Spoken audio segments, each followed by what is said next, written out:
Stop waiting for industrial events to happen, take matters into your own hands, and create a virtual event today.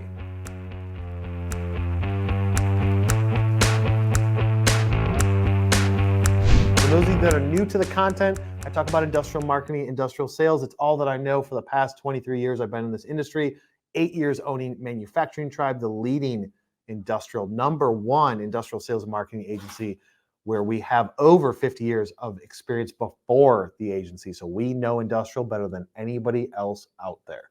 We're ready to get into this. So today we're talking about, what are we talking about? Virtual events for industrial companies. Virtual events just like this one that you guys are watching right now. So I've got 5 points. So I've got about 12 words on a note sheet. For those of you that are like, is this stuff scripted? No, it's 100% unscripted. Talking head videos, unscripted. I just kind of talk. Let's talk about where you guys traditionally are coming from. What is it? It's webinars. How many people here hit a like if you guys remember how webinars used to like dominate back in the late 2000s, early 2010s? Webinars were where it's at. Everybody was doing them. The problem was the technology back then. It wasn't really there to do it at scale. And you would work so hard to be like, we're going to do a webinar and we're going to push it out there. And we've got people that are invited and X, Y, and Z. And it worked pretty good for the time being, but nothing beat that in person. So traditionally, you guys are used to the webinar. And that's where we want to start with the mindset of like, why did you do webinars back then? What was the purpose behind a webinar? What's the purpose behind any event? What you're trying to do is educate a group of people into your products or services or technology to get them to trust your brand. And then from there, make some sort of educated decision to hire you guys, use your product, use your service. But it was all about, how do you build trust? And the way you built trust back then was doing webinars or doing live demos or going to trade shows, showing your equipment. But for those people that couldn't go physically to places, they would just do webinars. But the whole purpose behind an event is to show somebody something to build that trust. That's the whole purpose of this event. I'm trying to show you and build the trust with you so you understand, okay, this guy knows what he's talking about. I should watch more of his content and implement some of his teachings. That's the whole reason behind this. So traditionally, it's been webinars when you talk about virtual, but then COVID happened. So let's go into number 2, the COVID impact. What did COVID do for your industry, right? It turned industrial kind of on its head because most people were not used to dealing with things being virtual. Like industrial is one of the last industries that would say, yeah, you guys can work remote. You can't. You're working a machine, you're building a press, you're doing some automation, you're doing all these things. How could you possibly work remote? And then COVID changed that whole thing. And it changed the industry and probably the world forever in a couple of aspects. There's more remote workers now than there were pre-COVID. And I know there's a lot of companies that are like, dude, you need to come back. Like all the big companies have been doing it and demanding that employees come back into the office, partly probably because they have a large bill for their offices and for their rent and for their mortgage.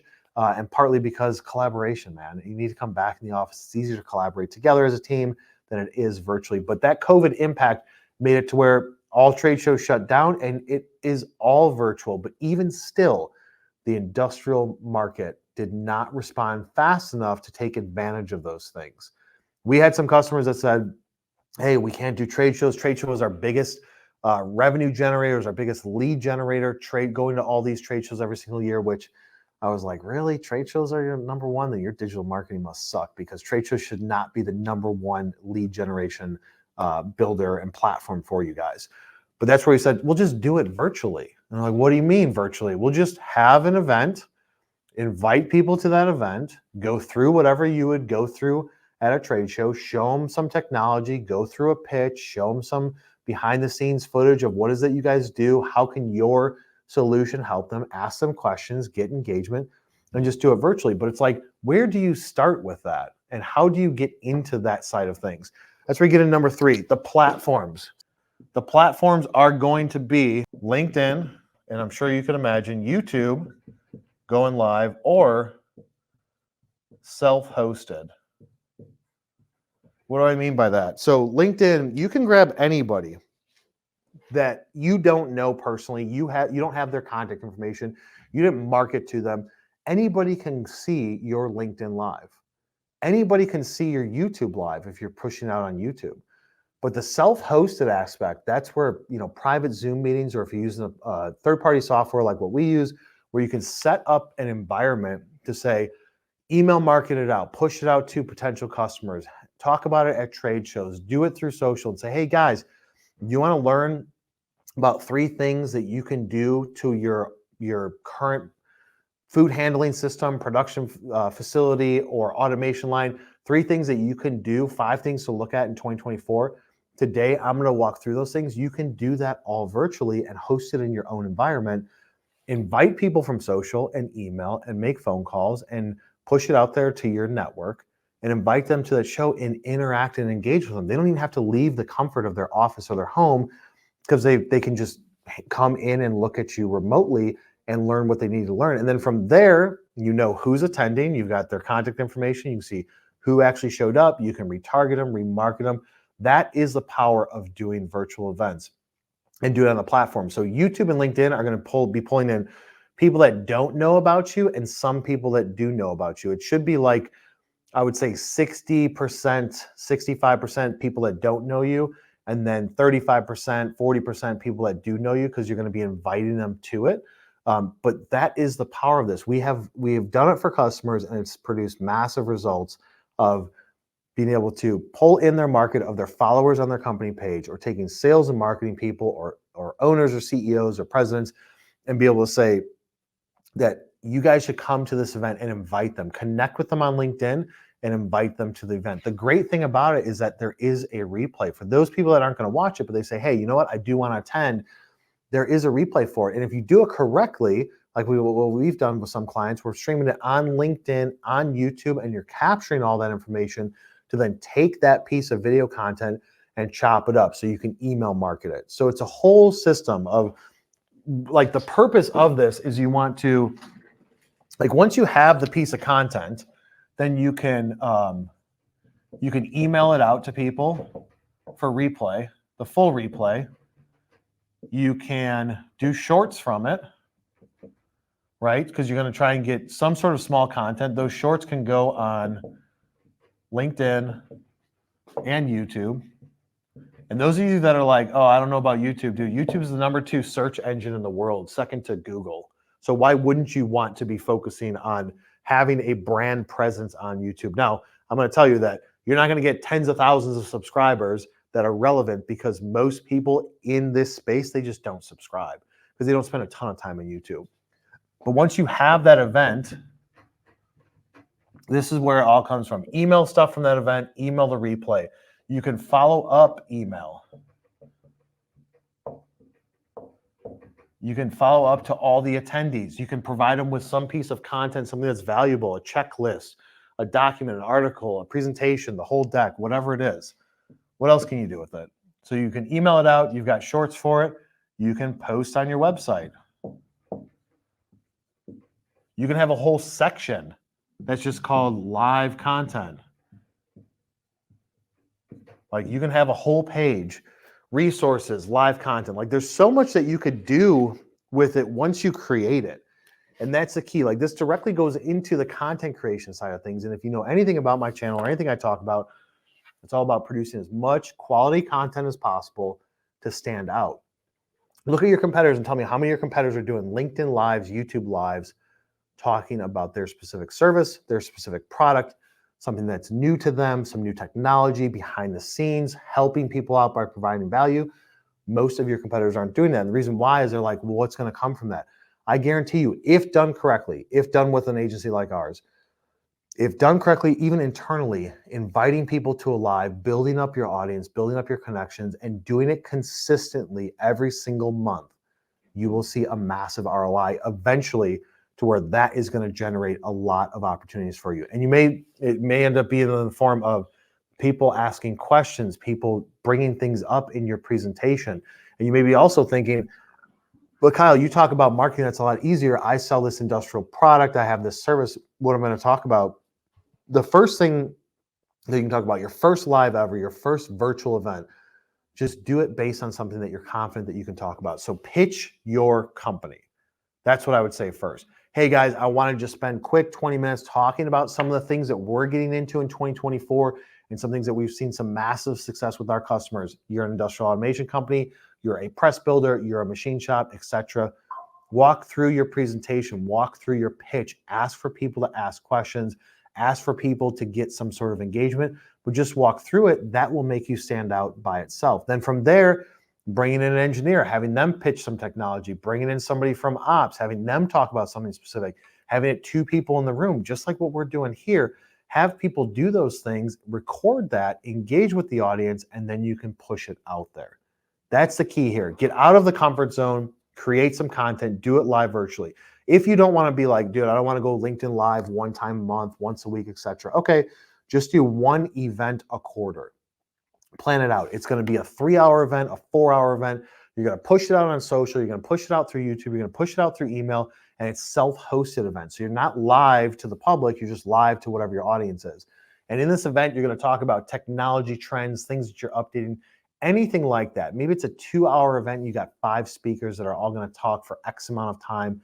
You lay it all out. There's Q&A in it. Maybe there's a raffle, a giveaway. You need to provide them with something in the end of value, whether it's a copy of the presentation, a guide, an ebook, something like that at the end.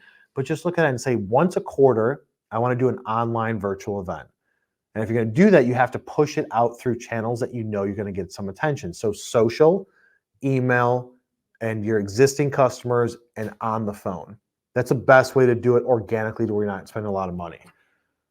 Next thing is going to talk about frequency. And I would say if you want to see some major improvements, do it 1x per week. Minimum, I would say 1x per month. If you're not comfortable, if you're a bigger company, you've got more structure, more organization, it takes longer to get going because you guys are slow moving, 1x per quarter. That's what I would say. And just do it a few times. Do it like 4 or 5 times and then see what type of results you get from it. I can tell you that it has produced a tremendous amount of attention, a tremendous amount of money, opportunities, brand recognition for us. We've done it for other clients of ours that are open to it, which is not super common. A lot of industrial companies are like, no, dude, I can't go live. I can't do a webinar. What are we going to talk about? We got nothing to talk about. It's nothing exciting. But what you forget is that there's stuff in your brain that you know that nobody else knows. There's technology that you know. There's things that you're taking for advantage because you're like, no, that's just like everybody does that, or we're not really that much different than this company. Anything that it is that you guys do from a service standpoint, asking questions, getting feedback, teaching somebody something, you'd be shocked if you really strip back all of the information that you know as a salesperson or as a marketer, everything that you know, and how much information is in there that people don't know about. And the key is you want to build that trust and be an authoritative figure, increase your brand awareness. The only way to do that is not rely on a schedule of events and then traveling and spending tens of thousands of dollars traveling. Still do that if it works. And if it produces an ROI, still do that. But at a minimum in between, do these little micro events. Talk about some new upcoming thing that's going on, some new technology. You got to provide something of value. Once you do it a few times, you'll get in the hang of it and strategize about what should the topics be. List out all the topics, talk to the different departments, have a couple different people in those ideally. But if it's just you, just do it yourself. So if I was a salesperson or marketer at a small business, let's say we're 20, 30 million, 5 million in revenue range, I would be going live once a week talking about something. It's like, hey, so for this live, we're going to talk about the 5 most commonly asked questions that we get in the design phase of this tooling. Or here's 5 questions that we get asked all the time when I'm quoting something and people have all these questions. Here's the top 5. Let's go through them. Maybe you have these issues too. It's like that. It's like that type of dialogue. Just start to think like every day you deal with problems. Every day you deal with issues. You're solving those problems. You're providing solutions to customers. Breaking those out and saying that each one of those could be a topic or combine some together. That is a way to create the content calendar. We're going live, what is it? 6 times a month. Going live 6 times a month. We did it last year. We have over 900 videos. Full-length videos is probably in the couple of hundred. I feel like I'm redundant at this point talking about the same thing. And there's still things that we have not talked about. So if I'm 950 videos into the process over the past 2.5 years, I'm sure you can come up with 4 events, 4 videos, 4 topics, 4 things that you can provide value to over the next 12 months if you're doing it quarterly. At a minimum, just say, I want to do it every other month, right? Or once a quarter, once a month. Just do something, try it out. As long as you push in enough effort to get awareness around it, then that is going to be able to tell you, is it going to work or isn't it? You can actually gauge activity from it.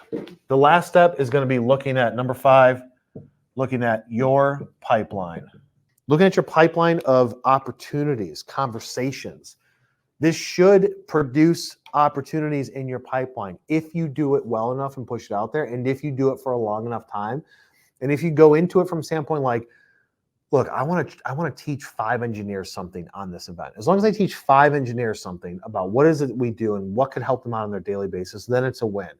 If you get stuff in your pipeline as a result of that, great, chalk it up. But go into it from a standpoint, I'm trying to help educate, help save people time, help bring awareness to it. Like if I do ceiling cleaning for industrial companies, let them make them aware of some of the issues that they can run into and what type of improvements they've seen once you're done cleaning the ceiling. Some things to be preventative maintenance for ceiling clean. Hey, don't hire a ceiling cleaning company like me. Just do these 5 steps consistently throughout the year and you won't even need to hire me. Doing things like that. Design guidelines. How can we make parts lighter, faster, stronger? Of course, engineers know it, right? Especially these newbies coming out of school. They're like, dude, I know everything. In reality, newbies coming out of school usually don't know anything when it comes to engineering. They're taught theory and they haven't really have that much applied knowledge. Then you take a middle management or a senior engineer that's like, no, dude, you can't design it like that. That won't work. Here's how you do it. If you can provide those people with tips or guides or things that they can do today, this week, this month, to help improve their positions, improve the value in their lives, teach them one thing that can save them 20 minutes of time, then you can consider a win. So you can't just look at it as, do I have opportunities in my pipeline? Because if you strictly do that, then you're not going to be super happy when it doesn't come for a long period of time. But as long as you go into it from a standpoint of, I'm trying to help people, I'm trying to educate them, possibly entertain them a little bit, your brand's going to get pushed out there. Stuff will come back to you in the long run, but go into it and say, I'm just trying to help somebody with something. You have a lot of knowledge in your brain. You need to share it with everybody. What better way than in 2024? Go more digital. Push it out on social. Push it out on YouTube. Do a self-hosted event because you can reach so many people so easily with today's technology. All you need is a couple pieces of equipment and a software license to something to be able to stream it on, and you're good to go. So we've got one question coming through. Hit me with it, Riley. All right, so we got a question. What advice do you have for someone who isn't comfortable being on camera? All right. That is probably, Larson, that is probably the most common question. So if you're not comfortable being on camera, just be on camera. You're not going to get comfortable with it until you do it enough times. Just know that nobody's looking at you the way that you look at yourself. Nobody's judging or critiquing. You just go out there, deliver the content, practice it if you have to, but just be authentic. I used to be shy. I never wanted to be on video. I never wanted to do this stuff. Almost 1,000 videos into it, I'm super comfortable being able to stare at that lens and not look away to anything, but that's just through repetition. So you'll get used to it and you'll get more comfortable. If you're like, I hate video, no way, 100% I'll never do it, then find somebody else at your company that is open to being on it, but practice it. Just put up your camera and be like, hey, pitch me through these things. That's where sales and marketing people are usually on meetings. It's no different than pitching to a potential customer. You're on video call with them, you're in person, you're talking about your product, your technology, your service, etc. So as long as you're familiar with it, then you can answer any questions, present it in a pitch deck format, share it up on the screen, be like, hey guys, we're going to go through some slides here because I want to show you this cool technology. And you can kind of start that way by going through some slide presentations to assist you so you stay focused. But you just have to go out there and do it, and I promise it will become easier. And it is, how do I know people are going to tune in to my live events? You don't. You have to go in it go into it assuming like nobody's going to show up when you do it for the first time. Hopefully you get like 5 people. But you have to keep in mind people are busy. So if you're doing it during the day, a lot of people are traveling, people are busy with meetings, people are handling their daily jobs. So you have to go into it, not look at the numbers of like how many people are live currently for that event. A lot of people watch it on replay, but just go into it like, hey, I'm going to have fun with this. I'm going to push some content out there. I promise it's no different than the first video you do and post it on your personal page. I've seen like, hey guys, it's Kyle with ABC Company. I just want to show you this cool thing that we're doing in the shop. People are going to applaud it because you're making yourself vulnerable. So when you do that first live, just do it. As long as you get some sort of excitement out of it, as long as you're happy and you had fun with it, it doesn't really matter how many people showed up or how many people engaged. You're trying to provide value, rinse and repeat, do it over and over and over again. And eventually you'll have people that engage, people that always engage, asking you questions and going back and forth and providing them with value. That's all you could ask for. Now we got a question from Lee Shawback. Lee Shawback. Lee, dude, you're a slayer. You took over. I remember, like, what is it, 6, 7 years ago? I forget. I think you're director of sales. Now you're president, man. Look at you go, just dominating over there. Alrighty, he's asking, what is a good time frame for a live event? 10 minutes, 30 minutes? Is there a good number to shoot for? Yeah, so I would say probably 30 minutes. Laura's shaking her head yes. 30 minutes is ideal. And then as far as when to do it, it's all over the place. We've done it at 11, 1, 2, 3. Like we've even polled people. We had a couple hundred people respond back to a poll. Which day of the week is best? Oh, then we ranked them. People said Thursday, Friday, Tuesday. Nobody said Monday. Nobody was like, yes, Monday, I want to do it. But time of day doesn't really matter. You're going to get hit or miss people. But the length, I would say 30 minutes. If you can go for 30 minutes, it may be for your stuff, you're like, I can only go live for 10 minutes. That's okay. Especially with what you guys do. I mean, I could go live just showing your shop off for like 3 days, and I still wouldn't even graze the surface of all the things that you guys can do. But for you, if it's you specifically or your team, I would say start with like, hey, we're going to go live for 15 minutes. We're going to record it. We're going to go through this information. Maybe you have some time left over for questions. You would be surprised. Like if you guys push it out there and you got a lot of people that follow your brand, which I'm sure that you do, teaching some stuff about the injection molding side of things and tooling design and processing, and maybe you guys are like the experts in a certain area. You guys are doing RJG or scientific molding, like whatever it is, and you want to help educate some people and help them out. You'd be surprised how many people are going to engage back. And you're like, I'm only going live for 15 minutes. And before you know it, you've been live for 40 minutes because you just keep getting those questions coming through. And the next question we have, don't have a name, it's just LinkedIn user, but what is the best way to get to know your audience? The best way to get to know your audience is to, I mean, from a creating content standpoint, create content and see how many people engage with it and respond to it, right? So it's one way. Get to know. You need to know what are they looking for? What are their pain points? You just have to have conversations, right? So if you have a solution or a product and you are pushing out there and you're having conversations with people, you'll get to know what they care about and what they don't. The best way to get to know people in your audience is just to listen. Speak less, listen more. So when you have a conversation, ask thought-provoking questions or ask questions about what is it they do and sit back and just listen. I don't think that there's anybody here in this office that listens more intently than I do in any sort of conversation. I try and speak as little as possible and listen to those responses because I then respond to what they're saying and I'm not thinking, what am I going to say next? I'm just waiting for them to take a break in what they're saying and respond and react to what they had said. I prefer not to speak if I don't have to. But you have to, in order to understand your audience, you have to ask them questions, listen to their responses, create some content based on that, see what type of engagement. If you get people say, dude, this was great content, thank you so much for sharing, keep doing more of that. But it's like trial and error to understand what is going to hit the most and then doing more of that every single week, every single month. From Ryan Weber, how did you realize the demand for industrial marketing information and products? How did I realize the demand? So I was in the industry for a decade and there was nobody out there that knew what they were talking about with industrial marketing. At the time, I was very good at marketing and sales in industrial, grew a lot of companies that I worked at significantly. And I said, you know what, there's a need out there. Everybody currently sucks, so I'm going to deliver the best solution for it. That's how I got started. So it's based on my specific environment. Guarantee if everybody looks at what they're doing, if you don't have a solution, if you don't have the resource, you can create that as long as you've got the willingness to do it. If you guys got value out of this content, be sure to hit the subscribe button, share it with somebody you know, turn on notifications. If you want to listen to this in podcast, every major podcast platform has it on there, Industrial Sales and Marketing with me. Give me a follow on LinkedIn, and we will see you on the next one.